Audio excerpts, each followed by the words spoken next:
So now students, in the exercise of elimination method जो अभी आपको करवाया मैंने, उसमें भी वर्ड प्रॉब्लम्स हैं।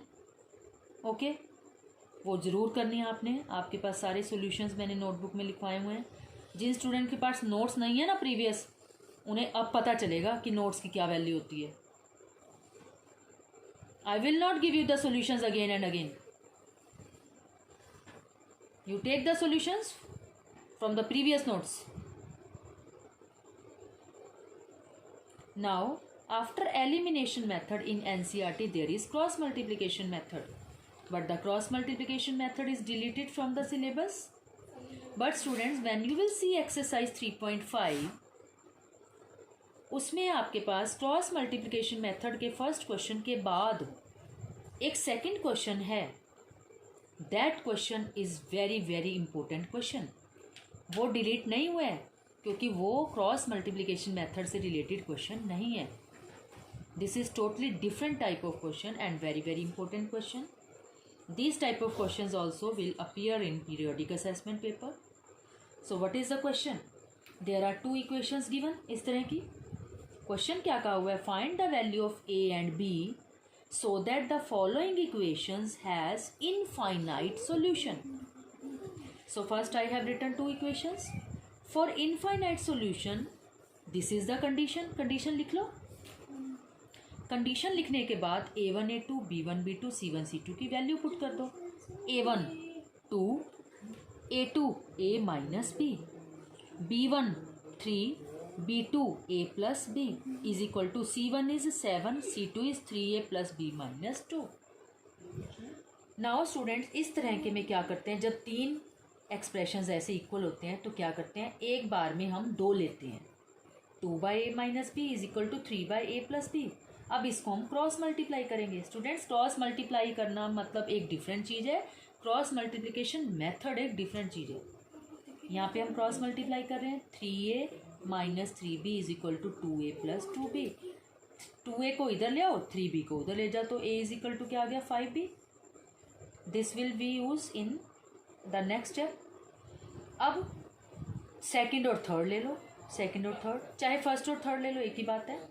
इसको क्रॉस मल्टीप्लाई किया स्टूडेंट्स, ये आ गया. ध्यान से देखना, 7a को इधर ले आए, 3b और 6 को उधर ले गए, तो 7a में से 9a में से 7a 2a is equal to 4b plus 6. देखिए 2a इज इक्वल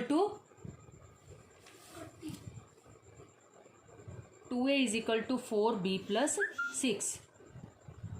अब देखो क्या करना है हमने, a की वैल्यू अब पुट कर दो 5b, तो 10b is equal to 4b plus 6, 6b 10 minus 4, 6b is equal to 6b is equal to 1. जब b 1 आ गया तो a क्या है, 5b है. b is equal to 1, 5 into 1 is 5. आ गई a और b की वैल्यू. स्टूडेंट्स, इस तरह के क्वेश्चंस बहुत इंपॉर्टेंट है. इस तरह के कितने क्वेश्चंस बनेंगे, 3. कैसे? इनफाइनाइट सोल्यूशन वाला बनेगा, यूनिक सोल्यूशन वाला बनेगा, नो सोल्यूशन वाला बनेगा. अब हमारी एनसीईआरटी में जो इसी क्वेश्चन का सेकंड पार्ट है वो नो सोल्यूशन का है. 2 इक्वेशंस आपको गिवन हैं.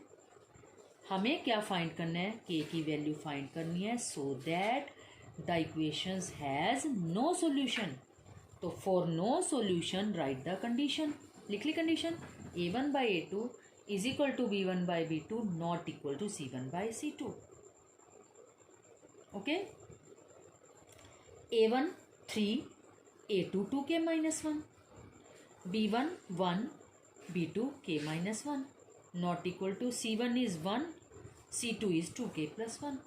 पहले फर्स्ट 2 को ले लो, फर्स्ट 2 क्योंकि इक्वल है, वो इक्वल का आंसर आ जाएगा. 3k minus 3 is equal to 2k minus 1. Cross multiply, 3k minus 2k is equal to minus 1 plus 3, k is equal to 2. So k की वैल्यू स्टूडेंट्स क्या आ गई, 2. अब हम करेंगे 1 upon k minus 1 second and third. Second and third, first और थर्ड भी ले लेना, एक ही बात है, सेम आंसर आएगा. Cross multiply 2k plus 1 not equal to k minus 1. Cross multiply 2k minus k not equal to minus 1 minus 1, k not equal to minus 2. क्या मतलब है इसका स्टूडेंट कि के जो है -2 नहीं हो सकता, क्या होगा के इज इक्वल टू 2।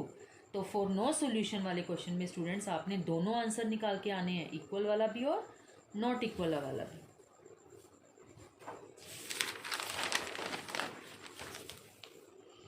ऐसे ही स्टूडेंट्स इस एक्सरसाइज 3.5 में जो क्रॉस मल्टीप्लिकेशन वाली है, ठीक है, उसमें भी वर्ड प्रॉब्लम्स हैं, ठीक है, उसमें भी वर्ड प्रॉब्लम्स हैं। तो वो वर्ड प्रॉब्लम्स में हमने क्रॉस मल्टीप्लिकेशन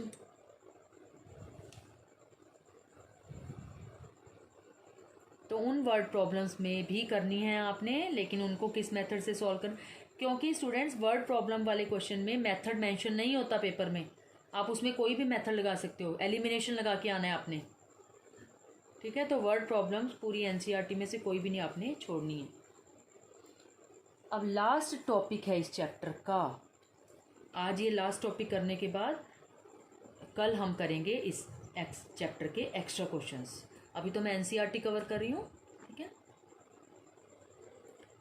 सो स्टूडेंट्स, लास्ट टॉपिक है equations reducible to a pair of linear equations. Means जब आपको ये इक्वेशंस जो गिवन होंगी वो लीनियर इक्वेशंस नहीं होंगी, आपने उनको लीनियर इक्वेशन में रिड्यूस करना है।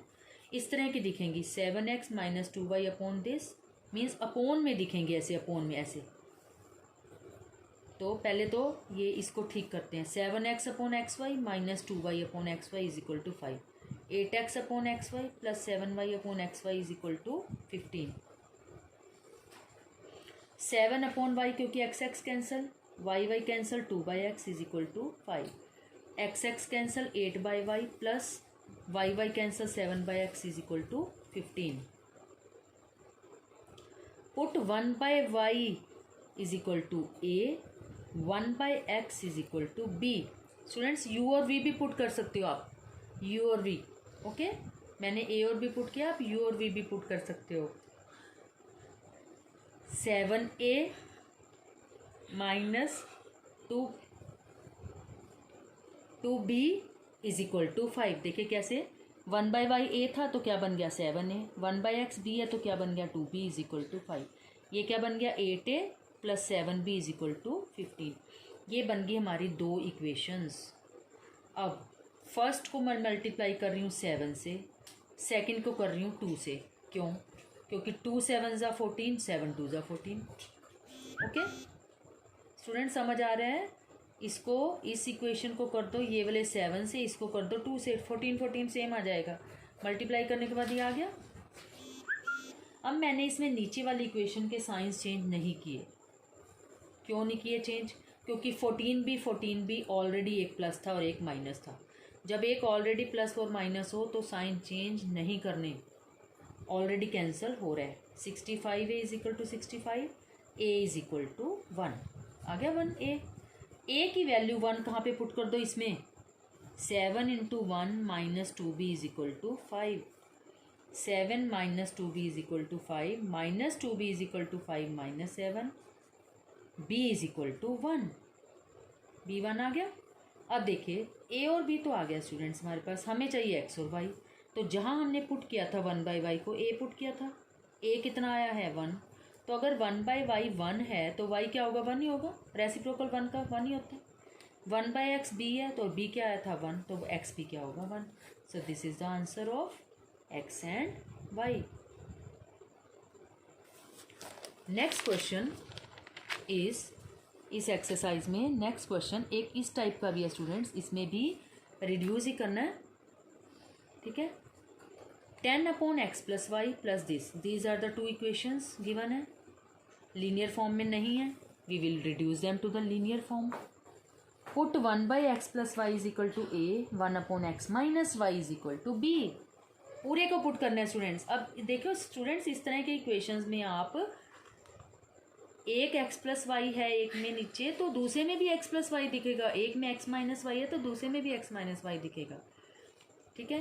अब पुट कर दिया हमने, फिर क्या बन गई 10a plus 2b is equal to 4, 15a minus 5b is equal to minus 2। अब मैं देखो मल्टीप्लाई कर रही हूँ, फर्स्ट इक्वेशन को कर दो 5 से, सेकंड को कर दो 2 से, देखो इसको 5 से, इसको 2 से, तो 10 10 आ जाएगा। कर दिया मल्टीप्लाई। 10 भी ऑलरेडी कैंसिल हो रहे हैं, तो साइन चेंज नहीं किए नीचे वाली लाइन के। 50 + 30 80 है, 20 - 4 16, a = 16/80 1/5, a आ गया। अब यहाँ पे a की वैल्यू पुट कर दो, 10 × 1/5 + 2b = 4। 10 × 1/5 क्या होता है 2, 2 + 2b = 4, 2b = 2, b = 1, a भी आ गया, b भी आ गया। हमें चाहिए x और y, कैसे? 1/x + y, a मानना था, a कितना आया था 1/5, ये आ गया। x + y = 5, क्रॉस मल्टीप्लाई कर दिया। 1/x - y को क्या मानना था b, और b कितना है 1, तो क्रॉस मल्टीप्लाई x - y = 1। फिर दो इक्वेशंस बन गई x और y में। फिर एलिमिनेशन लगाओ स्टूडेंट्स, इसमें 2 बार लगेगा elimination. y cancel, 2x = 6, x = 3। x की वैल्यू 3 यहाँ पुट कर दो, 3 + y = 5, तो y = क्या आ गया 2।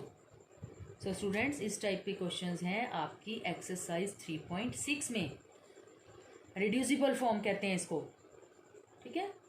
सो आज के लिए इतना सफिशिएंट है। अब आप अपनी प्रैक्टिस करेंगे आफ्टर द लेक्चर्स, ओके।